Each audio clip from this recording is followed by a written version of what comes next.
बीज रूप में रखते हैं भक्त के हृदय में, और उसके हृदय को हर समय भक्ति का भाव इसीलिए आह्लादित करता रहता है, क्योंकि हृदय में रक्त है, इसीलिए हमारे भीतर अहंकार है, भीतर हमारे रक्त है, इसीलिए हम खुशी होते हैं, दुखी होते हैं। लेकिन जब भक्ति का बीज जिसके हृदय में रहता है, वो प्रभु के नाम का सुमरन करते हुए, प्रभु के भाव का आनंद लेते हुए हर समय आनंद लेता रहता है। तात्पर्य, हम अपनी शक्ति किसमें लगा रहे हैं और भक्त की शक्ति क्या है? हमारी शक्ति सांसारिकता है और भक्त की शक्ति भगवान का भाव है। हम अपनी शक्ति, यदि हमें कुछ वस्तु मिल जाए सुंदर तो प्रसन्न हो जाते हैं, लेकिन भक्त प्रसन्न होता है जब उसकी निरंतर भक्ति का भाव उसके हृदय में उमड़ता रहता है। तो कहते हैं भक्त के रक्त में और दुनिया के लोगों के रक्त में अंतर है। कैसा अंतर है कि भक्त का रक्त में तो भक्ति का बीज रहता है, और इसलिए हर समय भक्त के हृदय को भक्ति का बीज आह्लादित करता रहता है। जैसे विचार करो कि माता को गर्भ रह गया तो उसका हृदय आह्लादित होता रहता है कि मेरे भीतर से पुत्र जन्म होगा, संतान उत्पन्न होगी। इसी प्रकार भक्त के हृदय में भक्ति का भाव रहता है, इसलिए वो हर समय प्रसन्न होता रहता है कि मुझे प्रभु दर्शन देंगे, एक दिन प्रभु मुझे दर्शन देंगे। इसलिए उसका जितनी भी प्रसन्नता है प्रभु की भक्ति के लिए ही होती है। बस आगे बढ़ी। मन दर दर भटकता था, मन दर दर भटकता था, मन मंदिर में आया, दर दर भटकना छूटा, कर्म का बंधन छूटा। कहते हैं कि मेरा मन दर दर भटकता था, जगह जगह पर अपने प्यारे प्रभु को ढूंढता था। भक्त का हृदय भी दर दर पे, जैसे सुनते भी हैं कि मंदिर मंदिर मूरत तेरी, फिर भी ना देखी सूरत तेरी।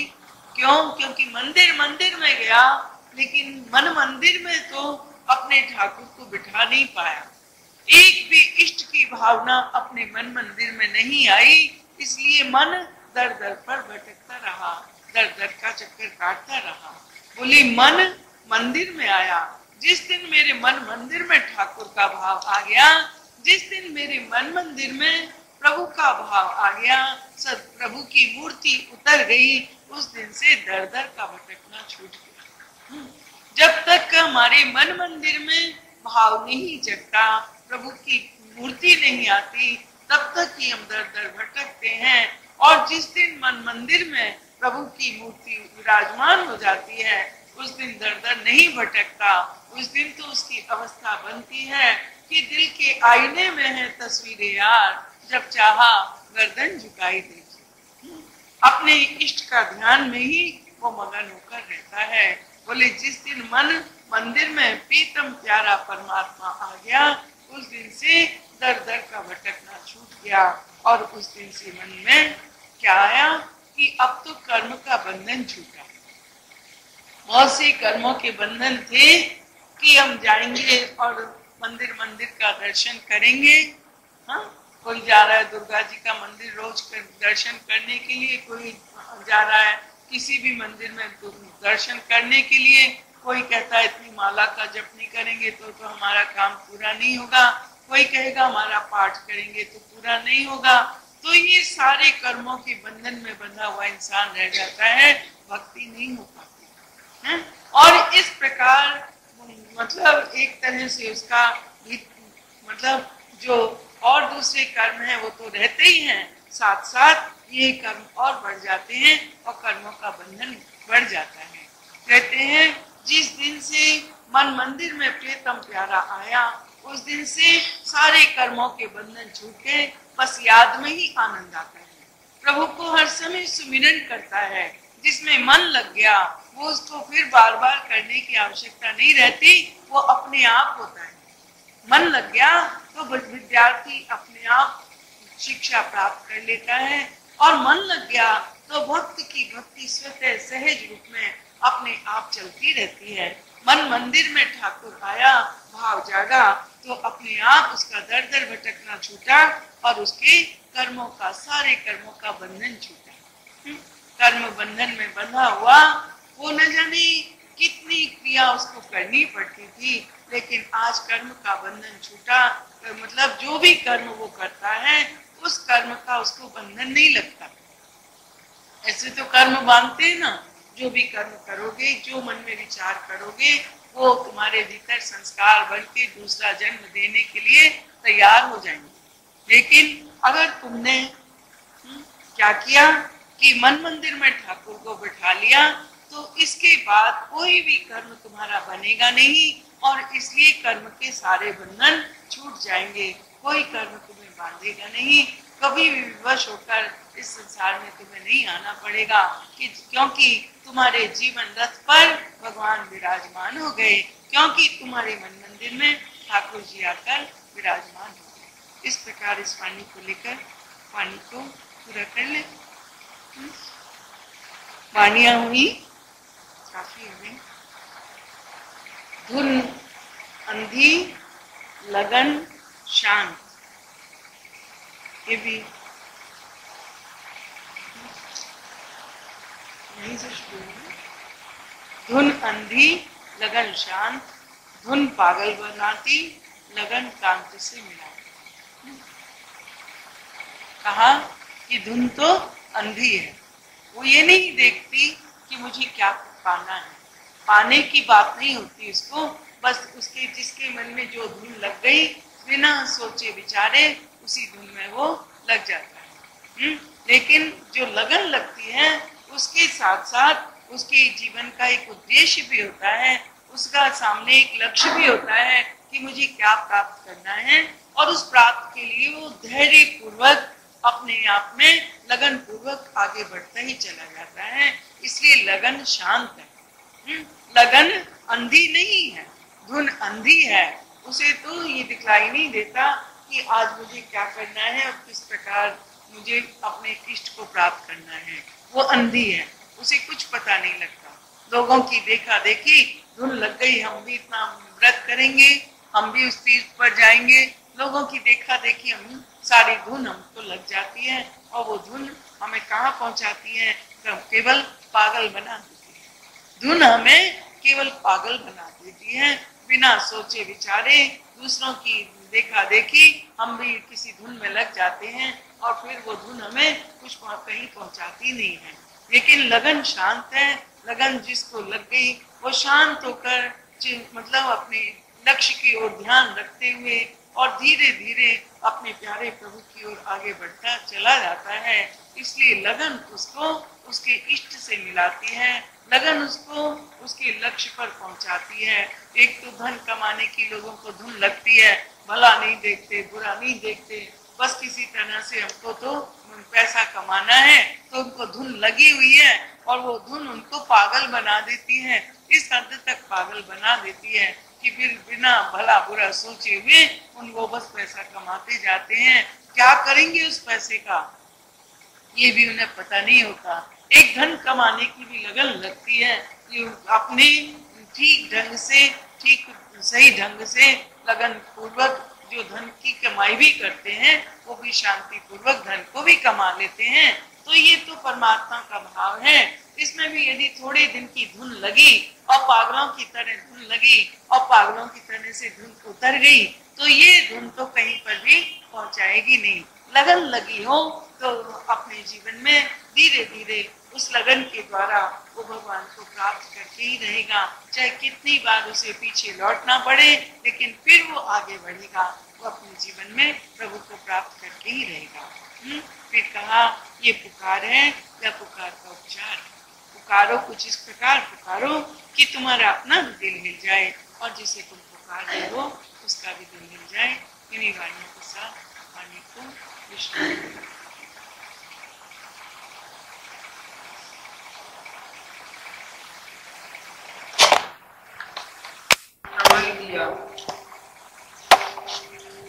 जब हम गुरु की शरण में अपना सर झुकाते हैं शरणागति का भाव हमारे मन के कमल को खिला देता है।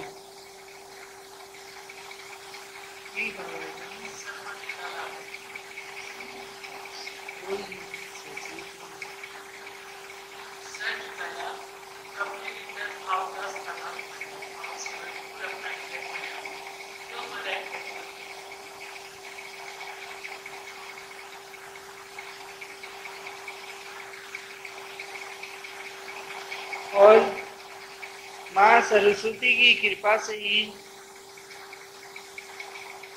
हम कुछ लिख पाते हैं। जब तक प्रभु की कृपा से हमारा हृदय खिलता नहीं है, तब तक हम कुछ व्यक्त भी नहीं कर पाते।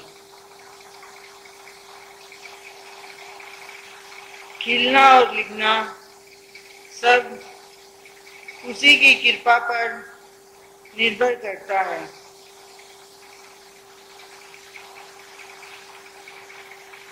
जब भक्त का हृदय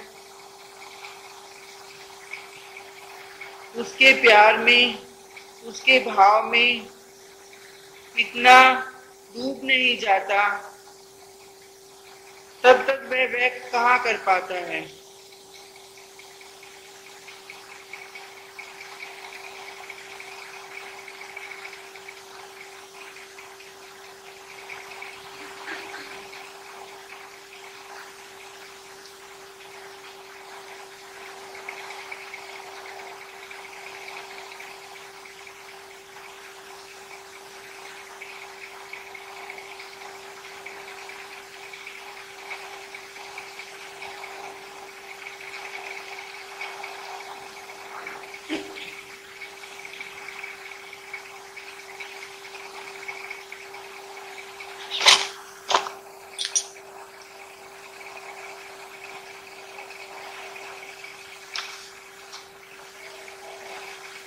वाणी है भक्ति की।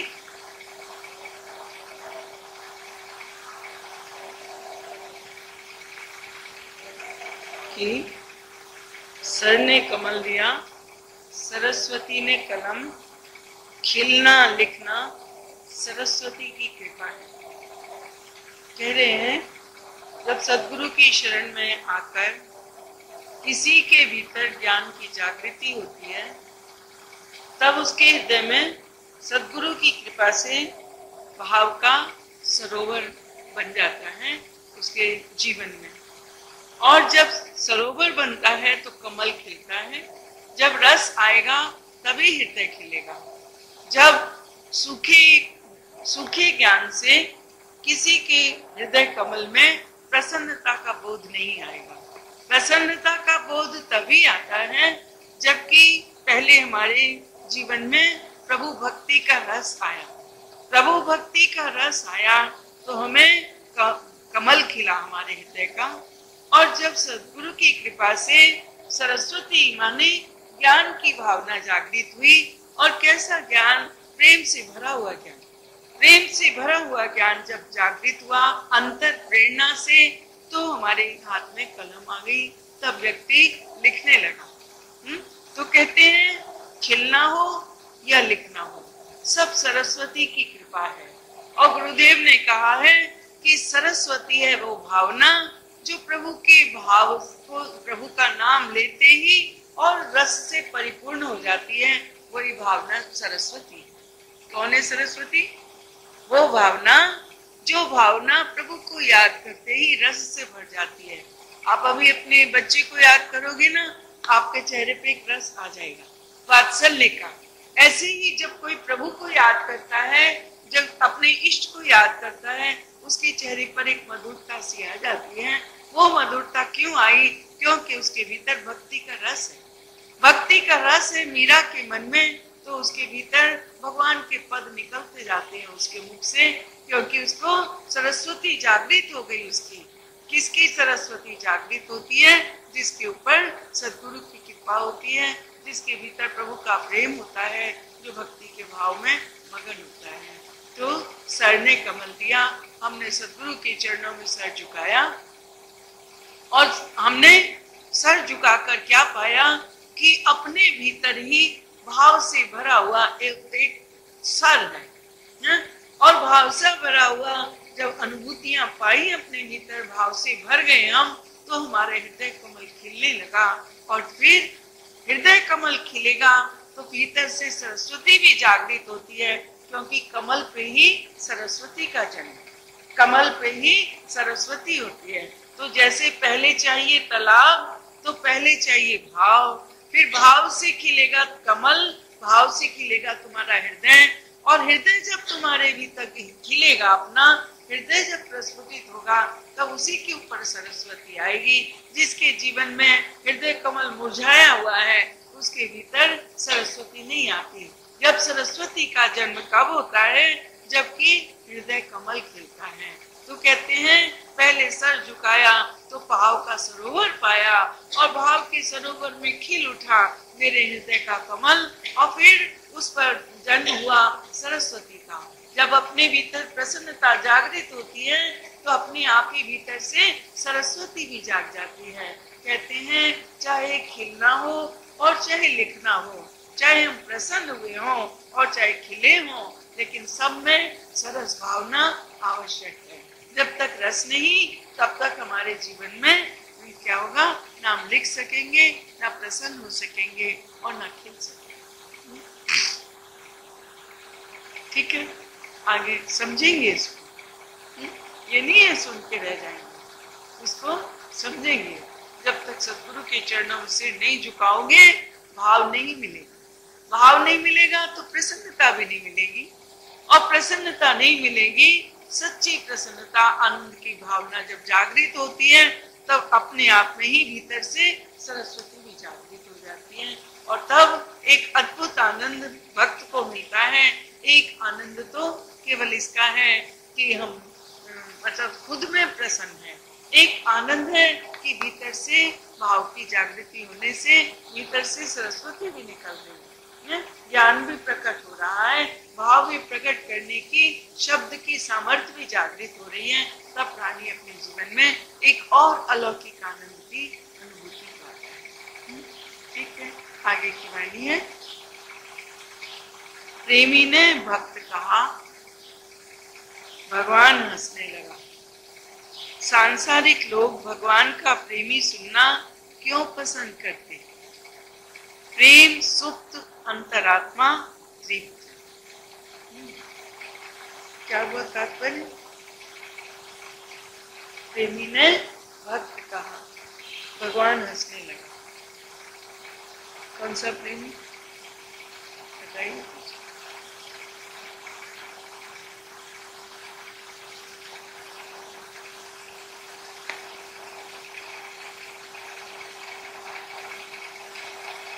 जो प्रभु का प्रेमी था, उसने कहा कि हे प्रभु मैं तेरा भक्त हूँ। प्रेमी ने कहा कि भक्त है ये, मतलब अपने को भक्त कहा कि मैंने भक्ति की, इसीलिए मेरे मन में प्रेम जागृत हुआ। भगवान हंसने लगे। भगवान हंसने लगे कि तूने भक्ति की, इसलिए तेरे मन में प्रेम जागृत हुआ। तो सांसारिक लोग, जो संसार के लोग हैं, वो भगवान का प्रेमी सुनना क्यों पसंद करते? उन्होंने भगवान का प्रेमी सुनना संसारिक लोग पसंद नहीं करते। उन्हें तो अपना प्रेमी चाहिए, भगवान का प्रेमी सुनना उन्हें पसंद नहीं है। लेकिन वास्तव में क्या है कि सभी के भीतर प्रेम सोया हुआ है, प्रेम सुप्त है और अंतरात्मा तृप्त है। जब प्रेम सोया हुआ है, अंतरात्मा तृप्त है, जब किसी के मन में प्रेम की भावना जागृत होती है, तभी अंतरात्मा तृप्त होती है। सोया हुआ प्रेम जब जागृत हुआ तो अंतरात्मा तृप्त हुई, और प्रेमी कहने लगा कि प्रभु मैं तो तेरा भक्त हूँ। भगवान हंसने लगा कि प्रेम तो तेरे भीतर था, वो तेरे भीतर का सोया हुआ प्रेम ही जागृत हो गया, इसलिए आज तेरी अंतरात्मा तृप्त हो रही है, और तू तभी ये कह पा रहा है कि मैं तेरा भक्त हूँ। जब तक अंतरात्मा में प्रेम की भावना जागृत नहीं हुई, तब तक प्रेमी कैसा और अंतरात्मा भी तृप्त नहीं होती। सोया हुआ भीतर का प्रेम जब जागृत होगा, तभी अंतरात्मा तृप्त होगी और तभी वो अपने को प्रेमी कहेगा, प्रेमी और भक्त कहेगा। प्रेमी था, जब उसने भक्त कहा तो भगवान भी हंसने लगे कि अरे ये अब इसके भीतर ही तो प्रेम था, इसी के भीतर का प्रेम जागृत हुआ है और आज ये भगवान का नाम दे रहा है। लेकिन वास्तव में भगवान की कृपा से ही किसी के भीतर प्रेम की भावना जागृत होती है।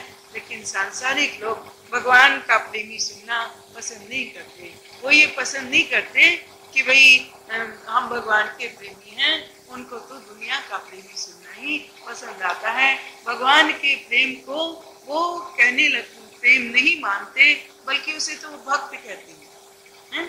प्रेमी जो भगवान के प्रेमी हैं उनको तो वो भक्त कहते हैं, और संसार के जो प्रेमी हैं उनको वो प्रेमी कहते हैं, क्योंकि उनकी दृष्टि में अभी ये पता ही नहीं है कि प्रेम कितना शुद्ध है, प्रेम कितना, प्रेम की भावना कैसी अलौकिक है, उसको नहीं जानते। इसलिए सांसारिक लोग भगवान का प्रेम सुनना नहीं चाहते, बल्कि भगवान से प्रेम हो सकता है ये भी उनको समझ में नहीं आता, क्योंकि भगवान तो दिखलाई नहीं देते। लेकिन सबकी अंतरात्मा में प्रेम सोया हुआ रह जाता है जब तक कि वो भगवान को प्रेम नहीं करता। प्रेम का रूप बदल जाता है जब तक वो प्रभु को प्रेम नहीं करता। जब प्रभु को प्रेम करता है, प्रेम की भावना जागृत होती है, तभी उसकी अंतरात्मा तृप्त होती है। मैं इस वाणी को इस प्रकार ले, और वाणी है आगे की, ये शीतलता, ये उष्णता प्रकृति का धर्म है। ये शीतलता, ये उष्णता प्रकृति का धर्म है। तेरा धर्म तो प्रेम है। जहाँ शीतलता तेरे नाम में और उष्णता तेरे वियोग में। कहा कि इस दुनिया में शीतलता आती है, इस दुनिया में गर्मी पड़ती है, ये तो प्रकृति का धर्म है। और हमारे किसी का स्वभाव बड़ा शीतल है और किसी के स्वभाव में बड़ी उष्णता है, बड़ी जल्दी उत्तेजित हो जाता है, ये सब भी प्रकृति का धर्म है। प्राकृतिक प्राणी, किसी की प्रकृति बड़ी शांत है और किसी की प्रकृति बड़ी उत्तेजित होने की है, लेकिन वो भी प्रकृति है। उसमें ये ना समझो कि ये तो इसने तो भगवान को पा लिया। जिसके स्वभाव में शांति है, आवश्यक नहीं है कि उसने भगवान को पा लिया, है ना। ऐसे भी लोग देखे जाते हैं, और हम देखा करते थे कि हमारी माँ को ना जल्दी क्रोध आता था, ना जल्दी दुख होता था, ना जल्दी से सुख में उछलती है। क्यों? उनकी प्रकृति थी, उनका स्वभाव था। लेकिन एक व्यक्ति होता है जिसको थोड़ा सा सुख मिला, बिल्कुल ही विपरीत उनके पतिदेव के थोड़े से दुख में खूब रोने लगे, थोड़ा सा सुख हुआ उछलने लगे, और थोड़ी सी बात पे क्रोध करें और थोड़े से प्रसन्न हो जाएं। और जैसे ऐसे ही मतलब भगवान शंकर का स्वभाव है। लेकिन इसी ये सब प्रकृति है। इसमें ये ना समझे कि उन्होंने भी ईश्वर को पा लिया या उनके भीतर कुछ भक्ति कार्य कर दी। ये तो उनका स्वभाव है। किसी का स्वभाव शीतल है, किसी का स्वभाव गर्म है। ये तो स्वभाव की बात है, प्रकृति की बात है, प्रकृति है। लेकिन कहते हैं तेरा धर्म तो प्रेम है। तेरा धर्म यदि तू सब माने कि ये तो ऊपर की है प्रकृति, कि तुम्हारी प्रकृति शांत है, किसी की प्रकृति गर्म है, लेकिन तेरा जो वास्तव में धर्म है वो तो प्रेम है। प्रेम तुम्हारा धर्म है। और क्या है कि तब अगर तुम अपने प्रेम में मगन होकर देखोगे तो क्या पाओगे कि जिसको अपना प्रेम का धर्म का बोध हो जाता है, वो ही अनुभव करता है कि शीतलता तेरे नाम में। प्रभु का नाम लेते हैं तो हृदय में शीतलता आती है। प्रभु का नाम लेते हैं तो ऐसा लगता है कि मानो हृदय में ठंडक पड़ गई, मानो कि हमारे तपते हुए मानस पर की भूमि पर मेघ बरस उठे। आजकल अनुभव कर रहे हैं हम लोग कि थोड़ी ज्यादा गर्मी पड़ी, बरसात हो जाए तो कैसा अनुभव होता है कि एकदम ठंडक पड़ जाती है। बस ऐसा ही मनुष्य भक्त अपने हृदय में अनुभव करता है कि जब प्रभु का नाम प्रेम के साथ लेता है तो उसका हृदय शीतल हो जाता है। प्रकृति की शीतलता तुम्हारे काम नहीं आएगी, क्योंकि तुम्हारा काम धर्म तो प्रेम है। ये तो प्रकृति का धर्म है कि वो शीतल हो और उष्ण हो। तुम्हारा धर्म, अपने धर्म को पहचानो, अपने धर्म को पहचानो कि प्रभु का नाम लेने से ही अगर तुम्हारे हृदय में शीतलता आ रही हो तो तुम अपने धर्म में जिए।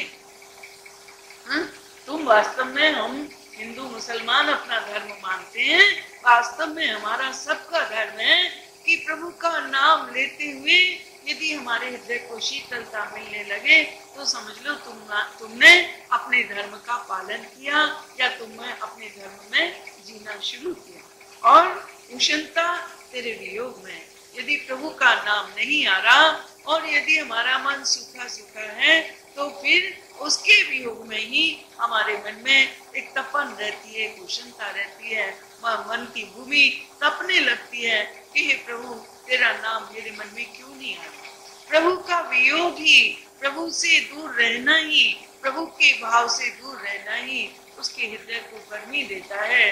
जैसे हम गर्मी में छटपटाते हैं ऐसे ही भक्त परमात्मा के वियोग में छटपटाते हैं।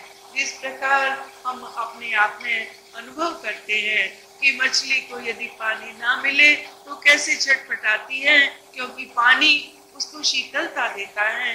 इसी प्रकार भक्त को प्रभु का नाम, प्रभु का भजन शीतलता देता है। और यदि प्रभु का भजन करने का अवसर ना मिले, प्रभु का भाव हृदय में ना हो तो वो मछली की तरह छटपटाने लगता है। इसलिए अपने धर्म, वही अपने धर्म में जी रहा है। वास्तव में धर्म तो उसी ने अपना पालन किया, बाकी तो सब प्रकृति के धर्म में रहते हैं और प्रकृति के धर्म में ही अपना जीवन व्यतीत कर देते हैं। प्रभु के धर्म को पहचाने, ईश्वर के धर्म को पहचाने। ईश्वर का धर्म और हमारा धर्म अलग अलग नहीं। धर्म का अर्थ देवी जी ने लिया कि जो तुम्हारे रोम रोम में रमण कर रहा है उसको जानना ही, धरे हुए को पहचानना ही धर्म है। तो अगर उस धरे हुए को पहचानोगे तो शीतलता आएगी। उसको नहीं पहचानता भक्त, जब तक उसका वियोग रहता है उसके मन में, तब तक उसके मन में उष्णता रहती है। यही सत्य धर्म है, यही प्रेम का धर्म है और यही वास्तव में प्राणी मात्र का धर्म है। आया समझ में नहीं? और करें इसको, ठीक है। और चलिए आगे। किसे समझाऊं, मन को या तुम? कहता है मन ही नहीं मानता, तुम तो कृपालु। कहते हैं किसको समझाऊं कि मैं प्रभु तुम्हारा दर्शन पाना चाहता हूँ। तुम्हारे दर्शन बिना मेरा जीवन में ऐसे में छटपटा रहा हूँ जैसे पानी के बिना मछली। तो किसे समझाऊं? तुमको समझाऊं या मन को समझाऊं? तो कहते हैं तुमको समझाऊं या मन को समझाऊं? तो कहते हैं मन ही नहीं मानता। तुम तो कृपालु हो, जो थोड़ा सा तुम्हें प्रेम से याद करेंगे, तुम तो अपना दर्शन देने के लिए आतुर हो। लेकिन मन जब तक पूरी श्रद्धा और पूर्ण विश्वास में नहीं आएगा, जब तक मन तुम्हें पूरे लगन से याद नहीं करेगा, जब तक मन एक निष्ठ नहीं हो जाएगा, तब तक तुम कैसे कृपा करोगे? ईश्वर तो कृपा करने के लिए तैयार है, वो तो कृपा से ही भरा हुआ है। लेकिन जब तक तुम्हारे अपने भीतर से पुकार नहीं उठेगी, उसकी कृपा कैसे मिलेगी? मन ही नहीं मानता, मन ही संसार में बार बार दौड़ कर जाता है, मन ही बार बार अहंकार की चुनरी को ओढ़ लेता है। जिसने अहंकार की चुनर ओढ़ी हुई है उसे भगवान उस पर क्या कृपा करें? उस पर यदि कृपा करेंगे भी तो उसकी भीतर जैसे खूब तपती हुई भूमि में पानी सूख जाता है, ऐसे ही अहंकार ग्रस्त प्राणी के भीतर उसका कृपा भी सूख जाती है। वो कृपा का अनुभव नहीं कर पाता। बार बार हमारे मन में अहंकार आ जाता है, बार बार हमारे मन में चिंता आ जाती है, हम ये विचार नहीं करते कि प्रभु तुम ही कृपा करने वाले हो। मन ही नहीं मानता, मन को ही समझाना है, अपने मन से ही बातें करनी है। और भगवान तो कृपालु ही है, इसलिए उनको क्या समझाना, उनको तो समझे हुए हैं, अंतर्यामी है। तुम्हारे एक एक पल की सब कुछ, तुम्हारी एक एक भावना को वो जानते हैं, पहचानते हैं। तुम उनसे क्या अपने आप को छिपाओगे और क्या उन्हें समझाओगे? समझाना है तो मन को ही समझाना है। मन ही नहीं मानता, मन भगवान की शरण में बैठा रहे, झुका रहे, ये मन ही नहीं मानता। भगवान को कृपा करने के लिए तत्पर नहीं। ये वाणी क्या कहती है हमें कि अपने मन को बार बार प्रभु की ओर लगाना है, बार बार अपने ही मन को समझाना है। भगवान को क्या कहना है कि तुम्हारे इतने दिनों के मैं पुकारते, तुमको सुनते ही नहीं। अपने मन से देखो कि अरे मन, तुमने कितने प्रेम से पुकारा। अगर मन उद्वेलित होता है कि नहीं बहुत भजन कर लिया, आप नहीं करेंगे, तो मन को ही समझाओ कि भगवान तो दया करते ही हैं, तेरे ही भीतर कहीं कुछ कमी रह गई। हम भगवान की कृपा में कोई कमी नहीं होती। तो इस प्रकार इस वाणी को लेकर वाणी पूरी करनी। और वाणी तो ठीक ही ऐसी होती है कि हम अगर पूरे दिन चिंतन करें तो हमारे जीवन में बड़ा लाभ देगी।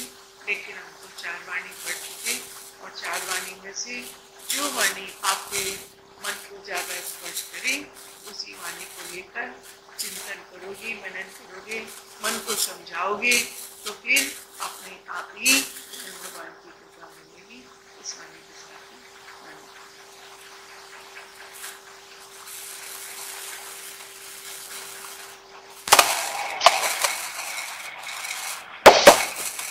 दीप्ति मन की, अभिव्यक्ति भावों की, संतप्ति संसार की, संत दृष्टि समन्वय करती, व्यथा की, कथा की। कहते हैं यहाँ पर इस वाणी में, भक्ति की वाणी में, कि संत की दृष्टि, व्यथा और कथा सबका समन्वय कर देती है। किस प्रकार समन्वय करती है कि संसार में क्या है कि दीप्ति तो प्रभु की है। यदि इस संसार में कोई चमक है, कोई प्रकाश है, तो वो प्रभु की दीप्ति से है, प्रभु से ही है। प्रभु के भजन करने वाले प्राणियों के चेहरे पर अपने आप एक आभा, एक दीप्ति व्याप्त हो जाती है। और अगर किसी कोई प्रभु को जान पाएगा तो उसके जीवन में ही, उसके ही मन को तृप्ति मिलेगी। तृप्ति मन की है, दीप्ति तृप्त नहीं होती, तृप्ति मन की है। और अभिव्यक्त क्या करना है? अभिव्यक्ति होती है भावों की। जो भी भाव, जैसे भी भाव हमारे भीतर होते हैं, उन्हीं भावों को हम अभिव्यक्त करते हैं। अभिव्यक्त भावों, अभिव्यक्ति भावों की, और दीप्ति प्रभु की और तृप्ति मन की। आपके मन तृप्त है, आप अभिव्यक्त करोगे तृप्ति को, और अगर चाहो तो मन तृप्त है फिर भी अभिव्यक्त करो कि नहीं मेरा मन तो सूखा है। तो अभिव्यक्ति तो जैसे तुम्हारे भाव है वैसे तुम अभिव्यक्त करते हो।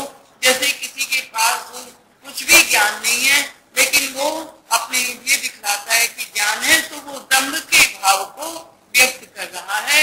और किसी के पास वो भाव है, प्रेम है, मगन है, ज्ञानी है, लेकिन वो नम्रता के भाव को अभिव्यक्त कर रहा है।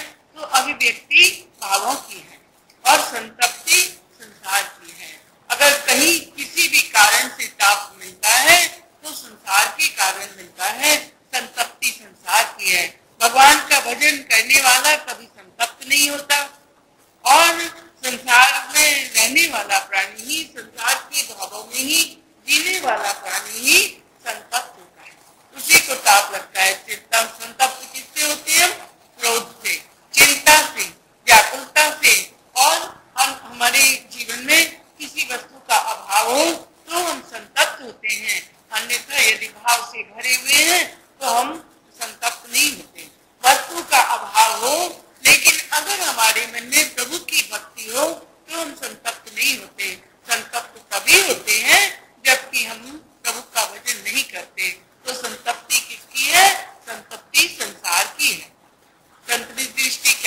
कीजिए।